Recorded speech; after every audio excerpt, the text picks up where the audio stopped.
En estas conferencias hemos estado hablando acerca de la predicación de la palabra y se ha estado insistiendo una y otra vez en este tema. Pero tenemos que entender, mis hermanos, que la predicación del Evangelio puede llegar a ser muy frustrante por la falta de respuesta de la gente a quienes predicamos. Guillermo Carey, el padre de las misiones modernas, tuvo que predicar durante 7 años en la India antes de ver su primer fruto. Y lo mismo sucedió con Adoniram Judson en Burma. Nosotros quisiéramos que todo el mundo aceptara el Evangelio de todo corazón. Sabemos que se trata de un asunto de vida o muerte, pero mis hermanos, yo quiero ser realista.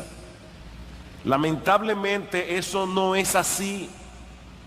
De hecho, muchos reciben nuestro afán evangelístico no como un acto de amor, sino como una molestia.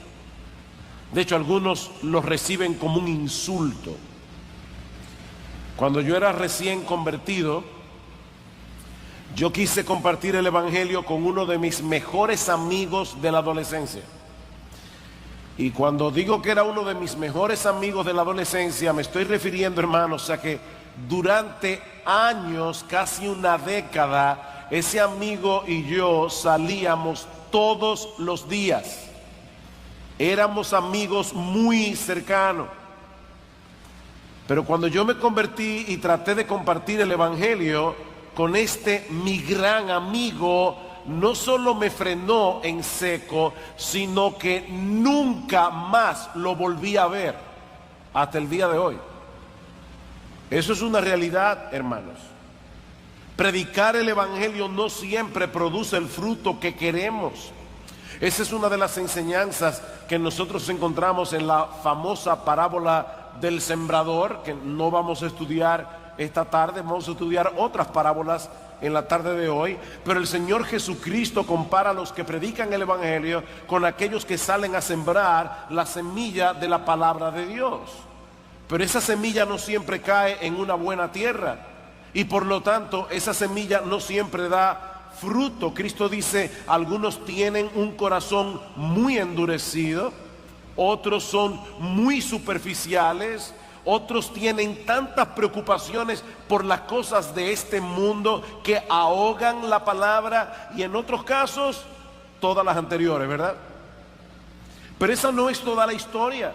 Esta parábola también nos enseña que por la gracia soberana de Dios, muchos corazones son preparados para que la palabra penetre y para que la palabra fructifique a 60, a 30 y a 100 por uno. Así que debemos predicar la palabra de Dios, porque ese es el instrumento poderoso que Dios ha de usar para obrar en el corazón de los hombres. Ese es el instrumento que Dios va a usar para establecer su reino en la tierra. Y eso es lo que vemos en las parábolas que vamos a estudiar en esta tarde. Los invito a ir conmigo a Marcos capítulo 4. Evangelio de Marcos capítulo 4. Y me gozo en poder ahora exponer un pasaje de la palabra de Dios en una forma expositiva, porque en la hora anterior, irónicamente, estaba predicando acerca de la predicación expositiva en una predicación no expositiva. Pero ahora quiero que veamos Marcos capítulo 4. Evangelio de Marcos capítulo 4, vamos a ver los versículos 21 al 34. Hay 3 parábolas aquí que nos muestran el poder de la palabra, tanto en el avance como en el crecimiento del reino. La primera de esta parábola se encuentra en los versículos 21 al 25. También les dijo: ¿acaso se trae la luz para ponerla debajo del almud o debajo de la cama? ¿No es para ponerla en el candelero? Porque no hay nada oculto que no haya de ser manifestado, ni escondido que no haya de salir a la luz. Si alguno tiene oídos para oír, oiga.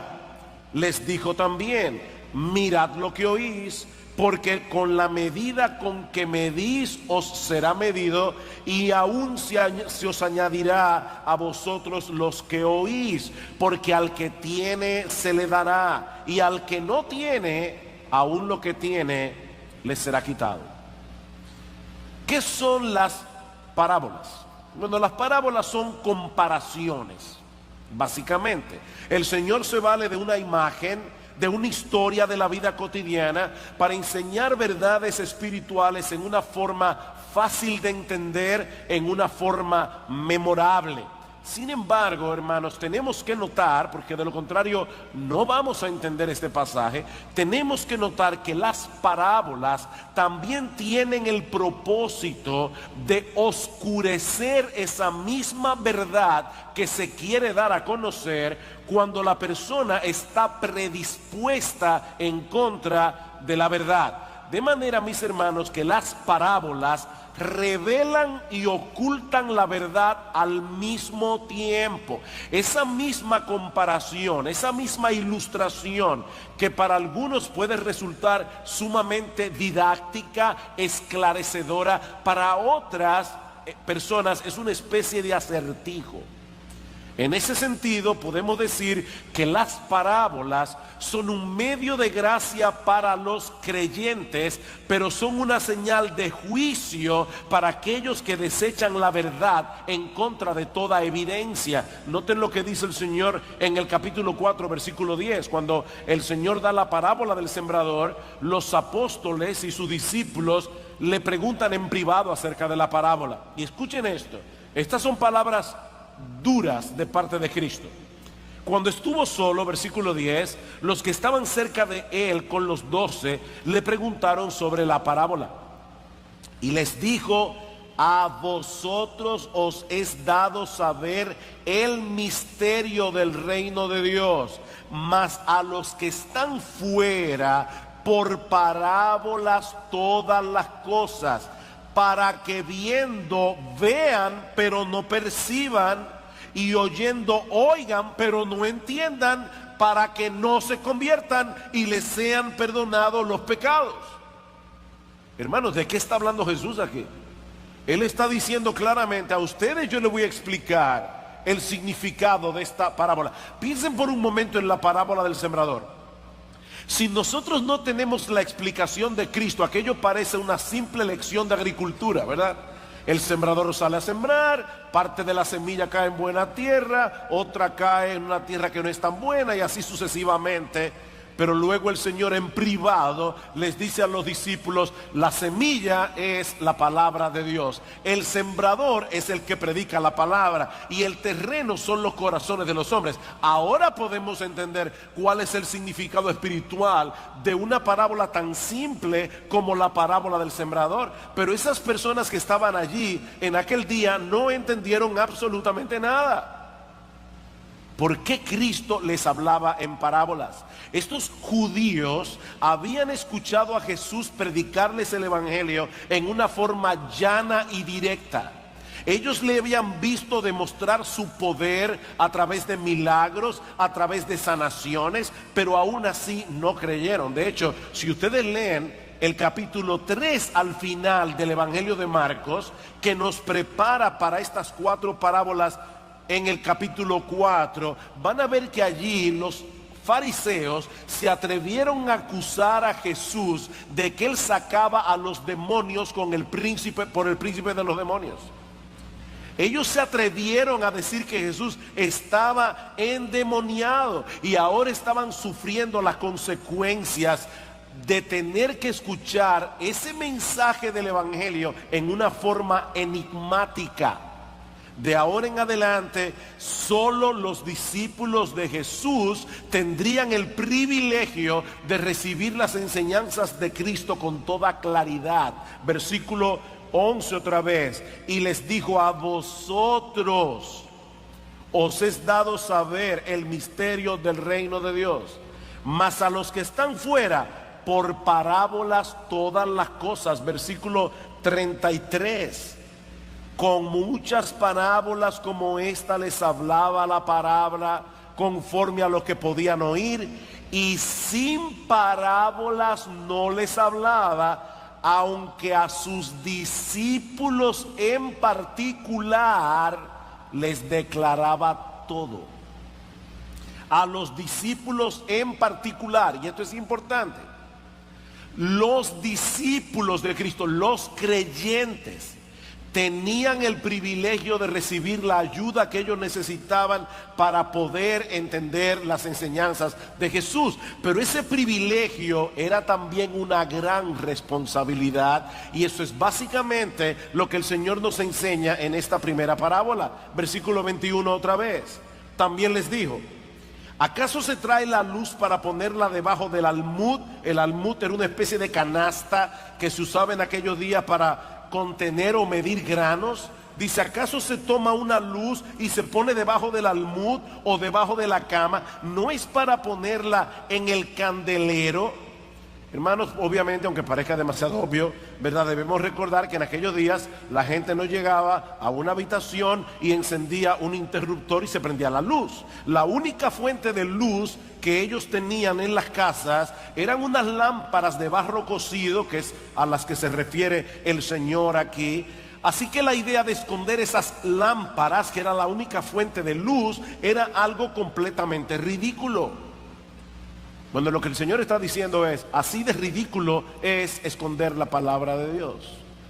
Nosotros tenemos un gran privilegio, los cristianos, por el hecho de que el Señor haya abierto nuestros corazones para recibir su palabra y para creer. Mis hermanos, esto es algo que no debemos dar por sentado. En el mundo hay millones y millones de personas que no tienen ningún interés en la palabra de Dios, porque para ellos es un libro irrelevante, para ellos es un libro completamente incomprensible.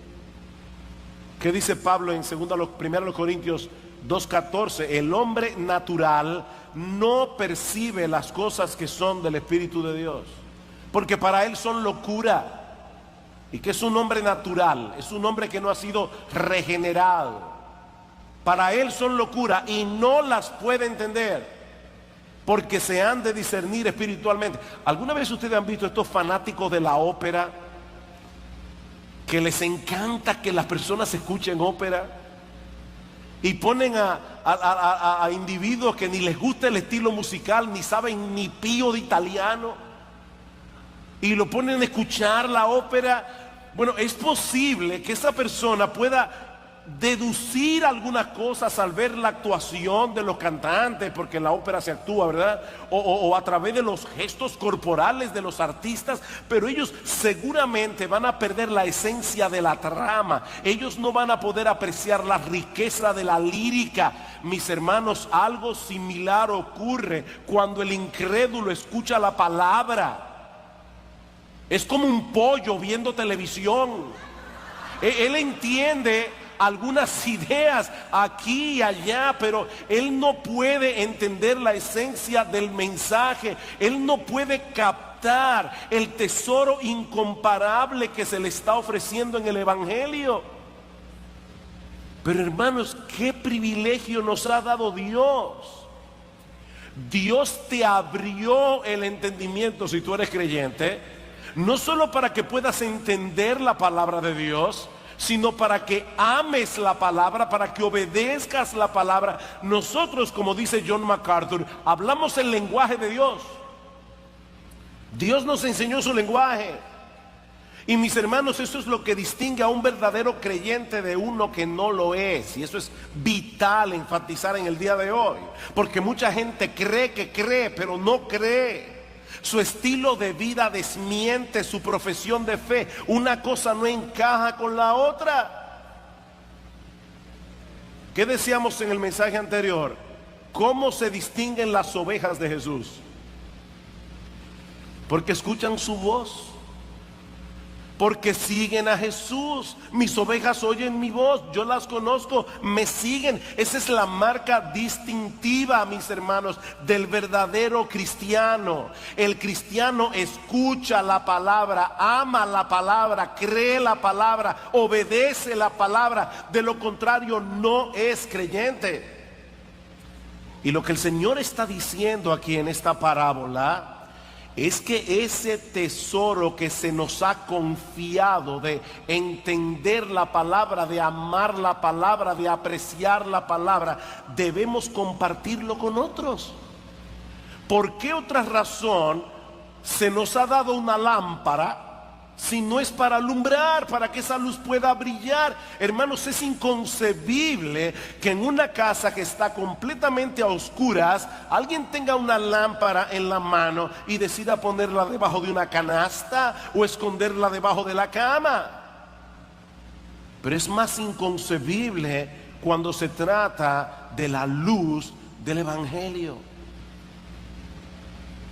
Mis hermanos, nosotros vivimos en un mundo que está completamente en tinieblas, en oscuridad, en perdición. ¿Qué dice el Señor en Juan 8:12? Yo soy la luz del mundo. Yo soy la luz del mundo. El que me sigue no andará en tinieblas, sino que tendrá la luz de la vida. Algunas familias en Galilea en esos días eran tan pobres que solo tenían una lámpara en la casa. De manera que los únicos que tenían luz eran los que estaban en esa habitación donde estaba la lámpara. Lo que Jesús está diciendo es: en la casa del mundo hay una sola lámpara y soy yo.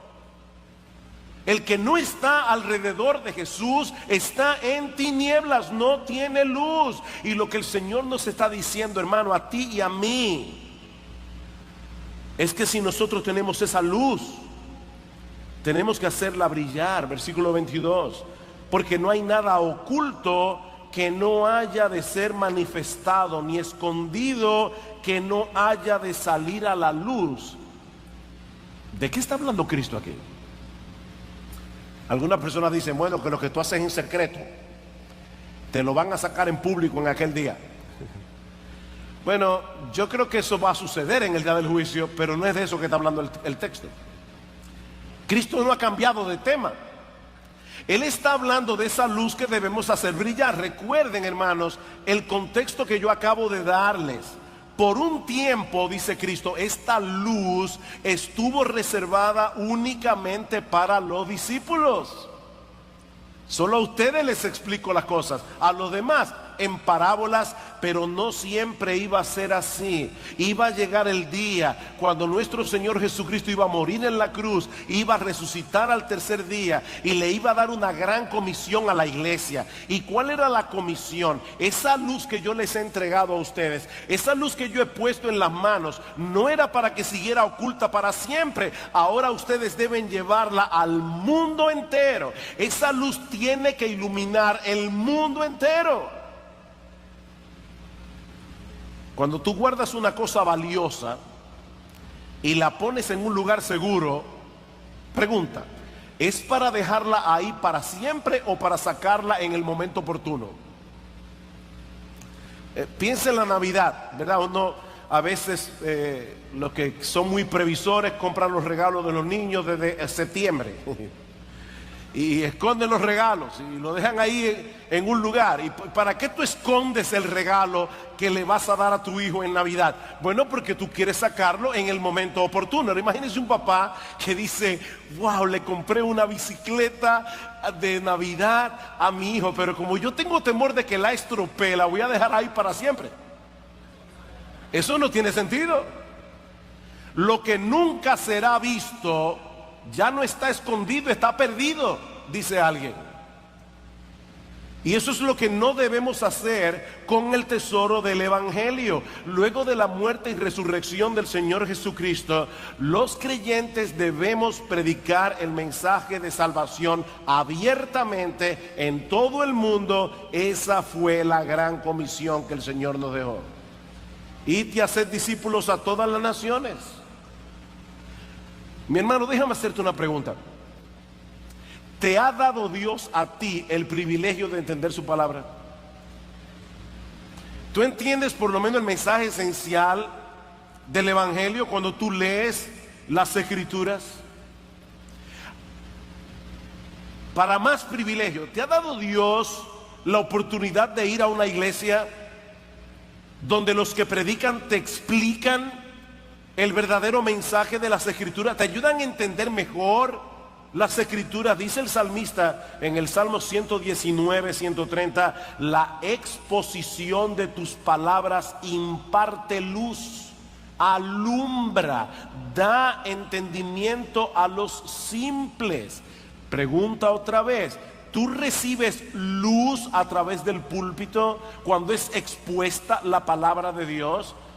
Si tu respuesta es afirmativa, te tengo otra pregunta. ¿Alguna vez has considerado el hecho de que eso que Dios te ha dado es al mismo tiempo un privilegio y una responsabilidad? Es un privilegio y es una responsabilidad. El Señor nos pide que hagamos una buena mayordomía de esa luz que Él nos da, de su palabra, a través de diferentes medios. Esa luz debe brillar a donde quiera que estemos. El Señor no nos ha dado la responsabilidad de convertir a nadie. Y eso es importante. Óyeme, tú no tienes la responsabilidad de convertir a nadie. Eso solo lo hace Dios. Pero Él sí te ha dado la responsabilidad de hacer brillar la luz del Evangelio donde quiera que podamos hacerla brillar. Y noten la seriedad con que Cristo trata este asunto. Versículo 23. Si alguno tiene oídos para oír, oiga. No todos tienen oídos para oír la verdad de Dios. Pero si Dios en su gracia te ha dado oído para oír, ahora es tu responsabilidad escuchar con atención lo que Él te dice en su palabra para ponerlo por obra, y en este caso particular para hacer que esa luz pueda brillar. Versículo 21 y 22 otra vez. ¿Acaso se trae la luz para ponerla debajo del almud? ¿O es para hacerla brillar? El que tiene oídos para oír, oiga mi advertencia, dice el Señor. Haz brillar la luz. Si tú escuchas la palabra y no haces lo que Él te dice, entonces no escuchaste realmente lo que Él te está diciendo. Padres, ustedes salen de la habitación y ven en el piso una toalla mojada. Y le dices a tu niño de 10 años, fulanito, hay una toalla mojada en el piso. Y tu niño saca la cabeza y dice, sí papi, hay una toalla mojada en el piso. ¿Él realmente te escuchó? ¿Te escuchó como él debía escucharte? O sea, cuando tú dices, fulanito, hay una toalla en el piso, ¿tú lo dices para que conste en boca de 2 o 3 testigos la posición de la toalla? ¿O tú lo hiciste para mover a tu hijo a recoger la toalla mojada del piso? Si tú no haces lo que escuchaste, en realidad no escuchaste. Por eso es que Cristo nos invita a escuchar la palabra con atención para poder entenderla lo mejor que podamos. Versículo 24 dice, les dijo también, mirad lo que oís, porque con la medida con que medís os será medido, y aún se os añadirá a vosotros los que oís. Cuidaos lo que oís. En otras palabras, escuchen con atención para que puedan tener un entendimiento claro de la verdad. No se dejen distraer por nada cuando estén leyendo o escuchando la palabra de Dios predicada. ¿Saben por qué? Porque es Dios mismo el que te está hablando a tu corazón. Y yo leí ese pasaje y pensaba, wow, el Señor sabía que Steve Jobs iba a inventar el iPhone. El Señor sabía que mucha gente iba a comenzar a ir a la iglesia con sus teléfonos inteligentes y con sus tabletas y con sus iPads, y que iban a leer la Biblia en sus dispositivos móviles. Y por si acaso, yo prefiero venir a la iglesia con mi Biblia a lo antiguo. Pero si usted viene con su tableta, no hay problema. Lo único que te quiero advertir Lo único que te quiero advertir es que cuando tú tienes una tableta y si está conectada con internet o con un teléfono inteligente, tiene problemas, porque esta Biblia mía no me envía notificaciones de WhatsApp. Esta Biblia no me dice que me llegó ningún correo electrónico. Esta Biblia no me sale, me manda un mensaje tan importante como a ver cuántas personas le dio like en mi Facebook al último comentario que yo puse. Mi Biblia no hace nada de eso, y lo que te estoy diciendo, mi amado hermano, es que cuando estamos frente a la palabra de Dios, ya sea leída o predicada, estamos frente a Dios mismo, hablándonos de tú a tú. Y tenemos que poner toda atención. Por eso dice Cristo aquí, oigan qué advertencia, mirad lo que oís. Porque con la medida con que medís os será medido, y aún se os añadirá a vosotros los que oís. ¿De qué está hablando Cristo aquí? Lo que el Señor está diciendo, hermanos, es que hay una bendición de parte de Dios en el esfuerzo de entender la palabra. Si escuchas la palabra con atención y la recibes con fe y con un corazón sumiso y obediente, ¿sabes lo que va a pasar? El Señor se va a encargar de bendecir ese esfuerzo, dándote un entendimiento cada vez mayor. Él te va a bendecir. Dice en Proverbios 9:9, da instrucción al sabio y será más sabio. Enseña al justo y aumentará su saber. La forma como tú respondas a la verdad que Dios te permita conocer determinará cuán abundante será la medida que te será concedida. Es así de simple. ¿Y sabes qué producirá ese mayor conocimiento de la verdad? Más conocimiento de Dios, un mayor gozo, una mayor confianza en sus promesas, más santidad, menos apego a las cosas de este mundo y sobre todas las cosas un mayor aprecio y amor por la persona de nuestro Señor y Salvador Jesucristo y una mayor satisfacción en Él. ¿Saben lo que pasa con un cristiano que tiene todo eso? Brilla más en el mundo. La bendición de Dios, mis amados hermanos, sobre nuestras vidas no será proporcional a la medida de nuestra atención a la palabra. Lo que Cristo nos está prometiendo aquí es que será desproporcionalmente mayor. Desproporcionalmente mayor. Vean el versículo 24 otra vez. Mirad lo que oís, porque con la medida con que medís os será medido, y aún se os añadirá más a vosotros los que oís. Dice un comentarista, esta es una bondadosa promesa de que el beneficio será aún mayor que el esfuerzo requerido. ¿Oyeron eso?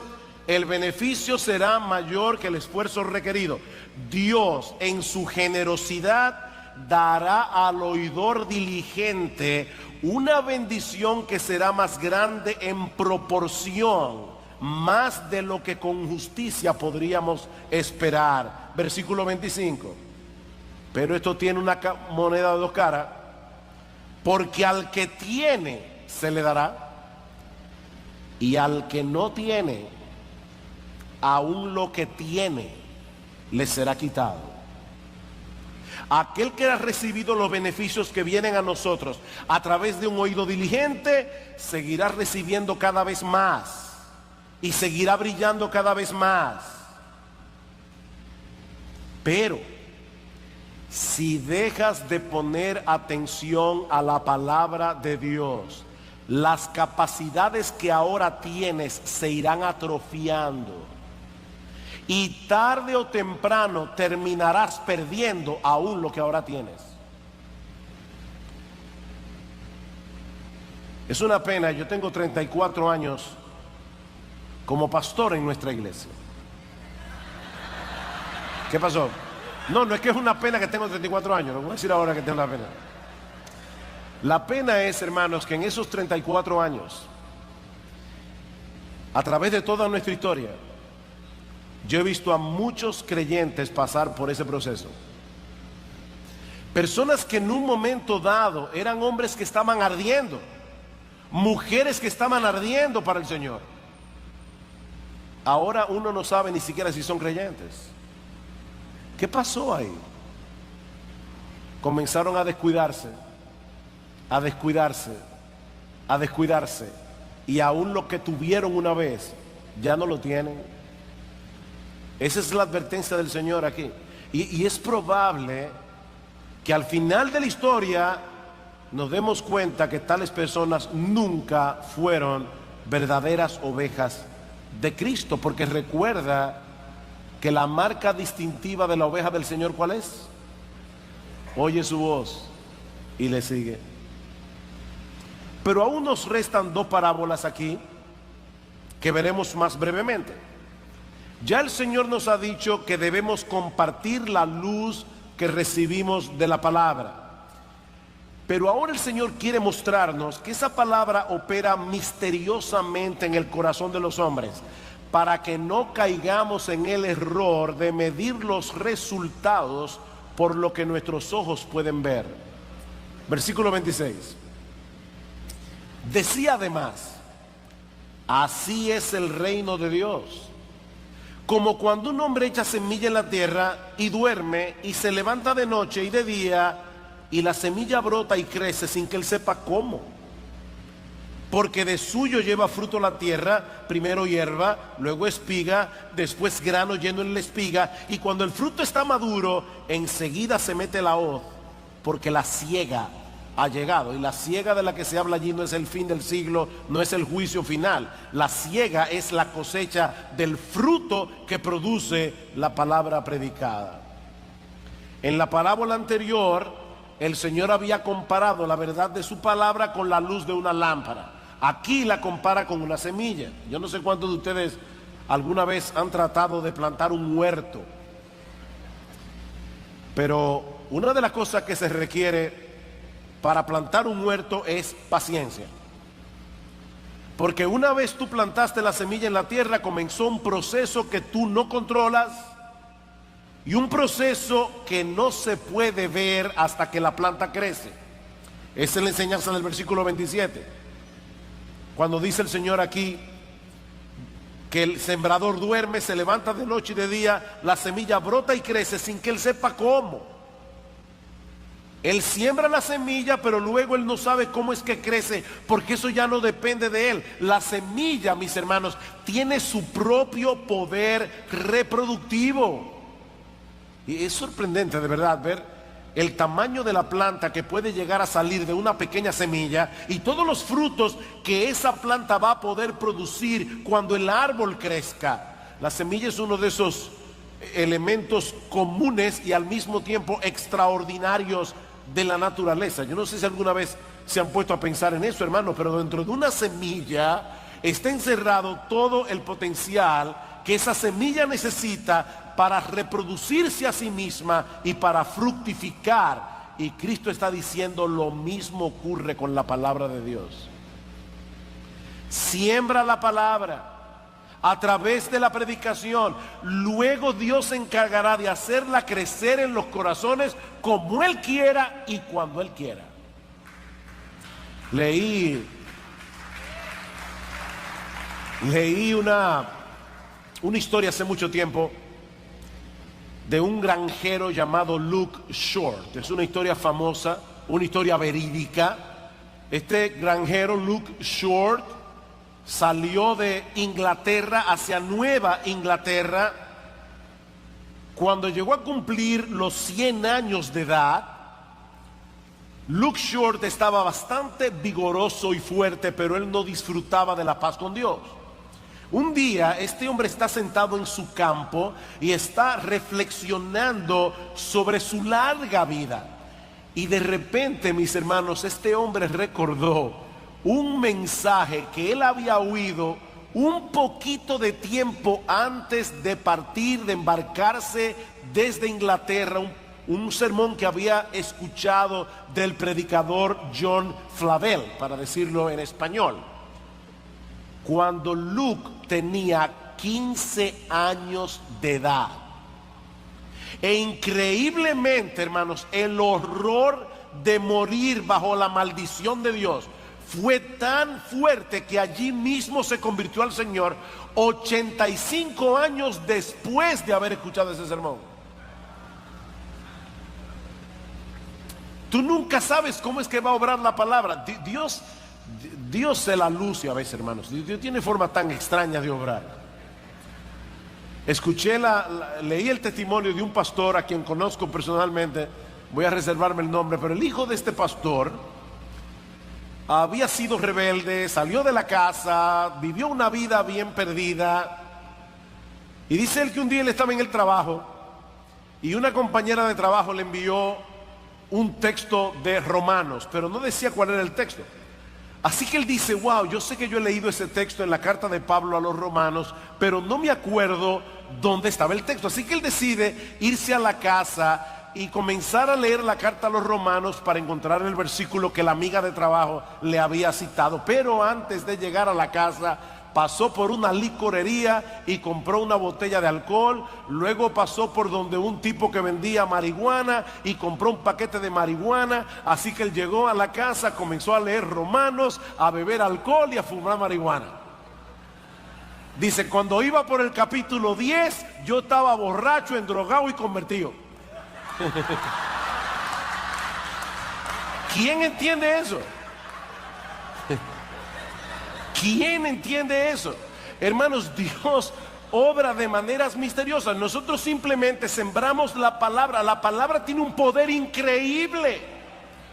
Yo planté, Apolos regó, pero Dios ha dado el crecimiento. Así que ni el que planta ni el que riega es algo, sino Dios que da el crecimiento.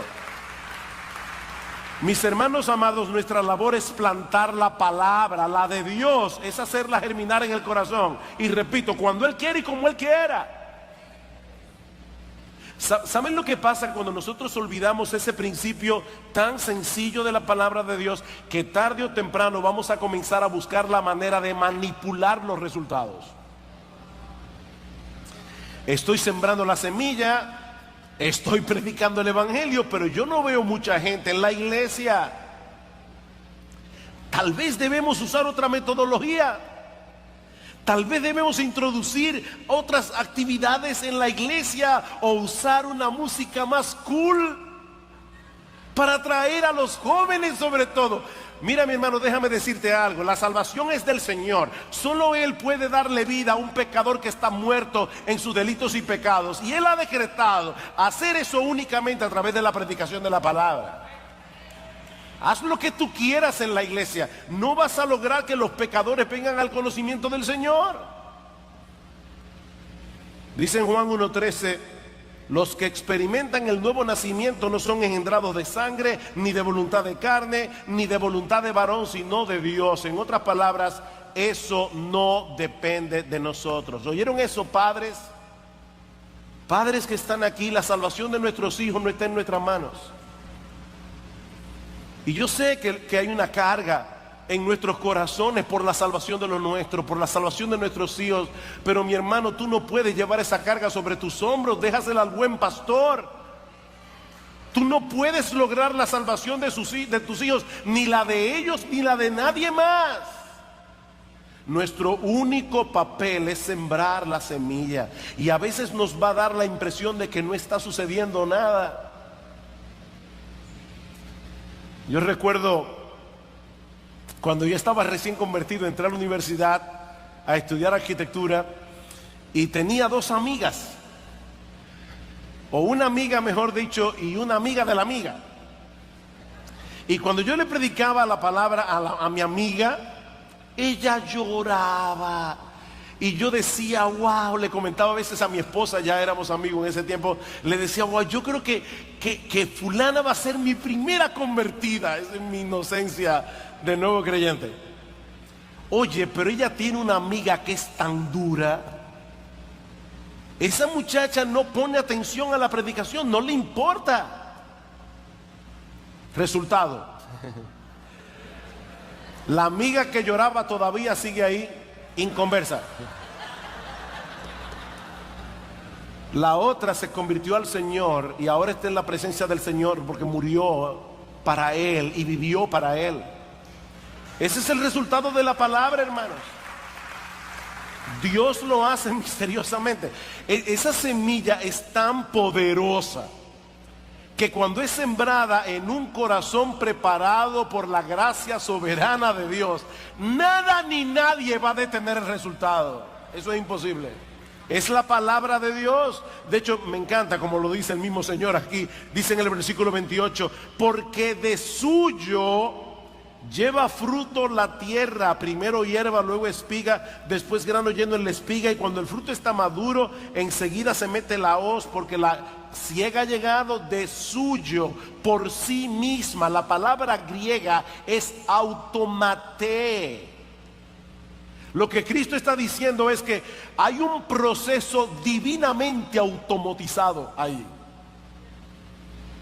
Encárgate de predicar la palabra. El Espíritu Santo se encarga del resto. Así que debemos hacer brillar la luz. En segundo lugar, esta palabra que sembramos opera misteriosamente. Pero hay una tercera parábola aquí, y es que el reino de Dios experimentará un crecimiento desproporcionado en comparación con la pequeñez de sus inicios. Versículo 30 del capítulo 4. Decía también: ¿a qué haremos semejante al reino de Dios? ¿O con qué parábola lo compararemos? Es como el grano de mostaza, que cuando se siembra en la tierra es la más pequeña de todas las semillas que hay en la tierra, pero después de sembrado crece y se hace la mayor de todas las hortalizas y echa grandes ramas, de tal manera que las aves del cielo pueden morar bajo su sombra.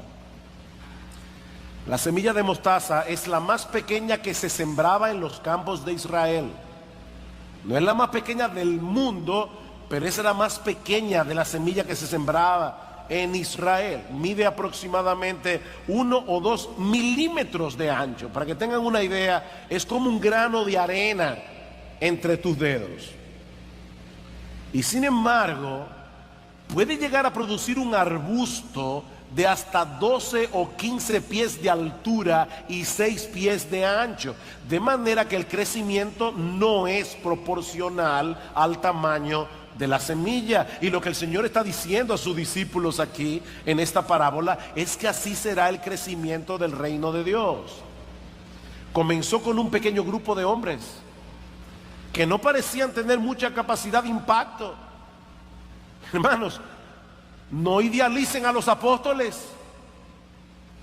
Definitivamente no era un dream team. O sea, pensar que Cristo de verdad iba a impactar el mundo con esos 12 hombres, eso era increíble. Y sin embargo el Señor está diciendo aquí: ese reino mío va a experimentar tal crecimiento que va a abarcar todas las naciones de la tierra. Y esa parece ser la idea del versículo 32, cuando dice que se hace grande árbol y vienen las aves para morar bajo su sombra. Esas aves del cielo, en el capítulo 17 del libro de Ezequiel, se profetiza que el Señor tomaría una pequeña rama, la plantaría en el monte de Israel, y que llegaría a ser un cedro tan majestuoso que debajo de él se anidarían toda clase de aves. Y más adelante en Ezequiel 31:6 dice que esas aves son las distintas naciones de la tierra. Ahora, imagínense, mis hermanos, lo alentadora que debió ser esta parábola a los discípulos en Marcos 4. Ellos habían dejado todo para seguir a Jesús, el Mesías, ¿verdad?, que supuestamente había venido a implantar el reino de Dios en la tierra. Pero hasta ese momento el programa de conquista no parecía muy exitoso. Ellos sabían que aunque Jesús atraía mucha gente, los discípulos que eran verdaderos discípulos eran muy pocos. La mayoría de esa gente estaba allí buscando algún beneficio temporal. Muy pocos estaban interesados en la salvación de sus almas y mucho menos deseosos de someterse a la autoridad suprema del Señor Jesucristo. Y de paso, es de eso que se trata el reino de Dios. El reino de Dios es esa esfera en la que el Señor ejerce su autoridad en el corazón de hombres y mujeres que desean hacer su voluntad. Hombres y mujeres que se someten a la autoridad de Jesús gozosa y voluntariamente. Así que es probable que algunos de los discípulos estuvieran confundidos ahora. Ven acá, el Señor vino a implantar un reino, pero este grupo no crece, al menos no lo suficiente como para poder conquistar a la nación de Israel y mucho menos al mundo. Pero Jesús los exhorta en esta parábola a tener paciencia, a seguir perseverando en la fe y a confiar en el poder del Evangelio. El crecimiento del reino será como la semilla de mostaza, completamente desproporcional en comparación con la pequeñez de sus inicios. Nadie hubiera podido imaginar que ese pequeño grupo de discípulos de Jesús iba a impactar el mundo como lo hicieron. Pero mis hermanos, las evidencias están allí. La iglesia de Cristo no solo ha tenido un crecimiento descomunal a través de la historia, sino que el cristianismo sentó la base para la civilización occidental, por más que esa civilización ahora quiera negar sus orígenes. Pero ¿saben qué es lo más hermoso, lo más glorioso de todo esto? Que cuando la historia llegue a su final, nosotros veremos lo mismo que Juan vio en aquella visión en Juan 7:9, en Apocalipsis 7:9, perdón, a una gran multitud que nadie podía contar, de todas las naciones, de todas las tribus, de todos los pueblos, de todas las lenguas, millones y millones de hombres y mujeres que fueron traídos al arrepentimiento y a la fe por medio de la predicación del Evangelio. Jesucristo verá el fruto de la aflicción de su alma y quedará satisfecho. Queridos hermanos, nuestra responsabilidad no es mejorar el plan de Cristo para la expansión de su reino en el mundo. Esa no es nuestra responsabilidad. Nuestra responsabilidad es obedecerle a Él, proclamando su palabra. Esa luz debe brillar, esa semilla debe ser sembrada, y Él no ha prometido enviar ángeles a hacer eso. Él encomendó esa tarea a personas comunes y corrientes como tú y como yo. De paso, una nota a los predicadores y pastores que están aquí. En República Dominicana se da el fenómeno de que se celebran muchas conferencias en el año.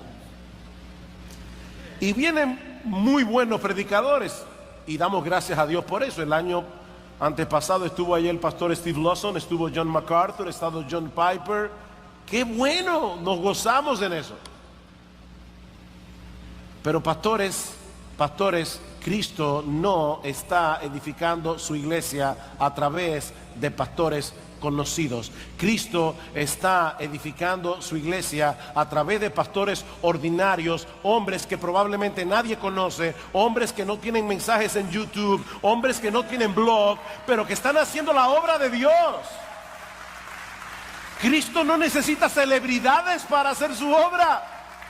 Él está trabajando a través de hombres ordinarios para hacer a través de ellos una obra extraordinaria. Nosotros tenemos que sembrar la palabra, nosotros tenemos que hacer brillar la luz de la palabra. Tú donde estás, hombre, mujer, donde quiera que estés, predica el Evangelio, da a conocer a Cristo, habla de Cristo, habla del Evangelio. Y Dios se encargará del resto. Tal vez tú te ves muy débil, pero es que eso no depende de ti. Eso no depende de mí, es la palabra que tiene poder. No eres tú, no soy yo. Es la palabra de Dios que es poderosa. Y ahora yo te pregunto, mi amado hermano, Mi amada hermana, ¿qué estás haciendo tú con la verdad de la palabra de Dios que el Señor te está permitiendo conocer? ¿Qué estás haciendo con eso? ¿Qué tanto esfuerzo estás haciendo en dependencia de su espíritu para entender mejor esta palabra? Para poner por obra la palabra. Recuerda lo que alguien dijo una vez: la verdad recibida y asimilada aumenta nuestra capacidad para recibir más verdad. Al que tiene se le dará más. Al que no tiene aún lo que tiene le será quitado. Y por lo tanto eso aumenta nuestra capacidad de brillar. Ahora, quizás la pregunta más importante que yo te puedo hacer en esta tarde es esta última. Mi hermano, ¿qué tan precioso es Cristo para ti? ¿Qué tan precioso es Cristo para ti? ¿Qué tanta pasión hay en tu corazón hacia Él? Porque esto es un círculo virtuoso, no vicioso. Cuando tú te conviertes al Señor, Dios te da amor por su palabra, solo porque te das cuenta que en ella te revela a Jesús y al Evangelio. En la medida en que tú te esfuerzas por entender la palabra, poner por obra la palabra, Dios te bendice más allá de toda proporción, dándote más entendimiento de la palabra y consecuentemente más satisfacción en Jesús. ¿Y sabes lo que ocurre cuando tú tienes más satisfacción en Jesús? Que tienes un mayor deseo de seguir conociéndolo en la palabra y darlo a conocer a otros también. ¿Es eso lo que está pasando en tu vida, mi hermano? ¿O es al revés? Tú puedes recordar otros momentos de tu vida cristiana en lo que tú tenías más pasión por Cristo que la que tienes ahora.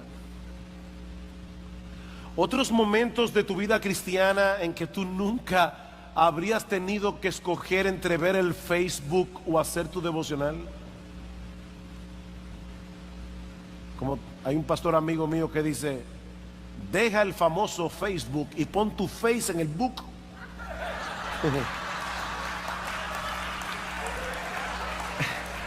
¿Tú recuerdas esa época? Yo recuerdo, estaba hablando con un hermano. Mi esposa y yo tuvimos el privilegio de conocer juntos al Señor.